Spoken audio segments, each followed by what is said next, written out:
দর্শক, এই মুহূর্তে আদালত প্রাঙ্গণে আছেন সহকর্মী আফজাল হোসেন, যুক্ত হচ্ছি তার সাথে। আফজাল, তত্ত্বাবধায়ক সরকার ব্যবস্থা ফেরাতে সপ্তম দিনের আপিল শুনানি নিয়ে আর কি তথ্য আছে আপনার কাছে, আমাদের জানাবেন।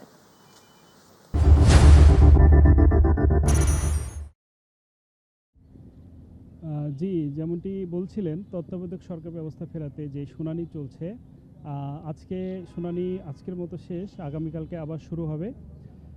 শুনানি শেষে আমাদেরকে আইনজীবী জানিয়েছেন, বিএনপি পক্ষের যিনি আইনজীবী ছিলেন তিনি আমাদেরকে জানিয়েছেন তত্ত্বাবধায়ক সরকার ব্যবস্থা বাতিল ছিল জনগণের সাথে এক ধরনের প্রতারণা, এবং এর ফলে পরপর 3টি নির্বাচন জনগণ তাদের ভোটাধিকার থেকে বঞ্চিত হয়েছেন।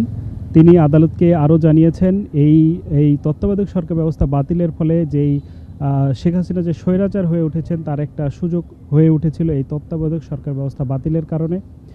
এছাড়া তত্ত্বাবধায়ক সরকার ব্যবস্থা বাতিলের কারণে যে নির্বাচনের নিরপেক্ষতা, লেভেল প্লেইং ফিল্ড সহ নির্বাচন ব্যবস্থার যে সমস্যাগুলো সেটা সৃষ্টি হয়েছিল এই তত্ত্বাবধায়ক সরকার ব্যবস্থা বাতিলের কারণে। তাই তত্ত্বাবধায়ক সরকার ব্যবস্থা পুনরায় ফিরিয়ে আনতে ইনারা যুক্তি দেখিয়েছেন।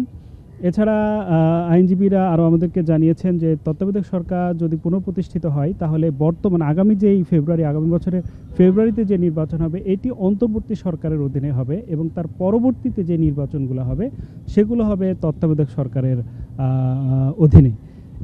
এছাড়া আন্তর্জাতিক অপরাধ ট্রাইব্যুনালে বেশ কয়েকটি মামলার বিচার কার্য চলেছিল। এর মধ্যে অন্যতম আজকে হওয়ার কথা ছিল আবু সাইদ, জুলাই অভ্যুত্থানের অন্যতম নায়ক আলোচিত আবু সাইদ হত্যা মামলার আজকে শুনানি হওয়ার কথা ছিল, সাক্ষী গ্রহণের কথা ছিল। তবে সাক্ষী গ্রহণ আজকে সাক্ষী আদালতে উপস্থিত না হয় সে সাক্ষী গ্রহণটা হয়নি, এবং আসামি পক্ষের আইনজীবী আমাদেরকে জানিয়েছেন পরপর 3বার আদালতে সাক্ষী উপস্থিত করতে না পারা প্রসিকিউশনের ব্যর্থতা।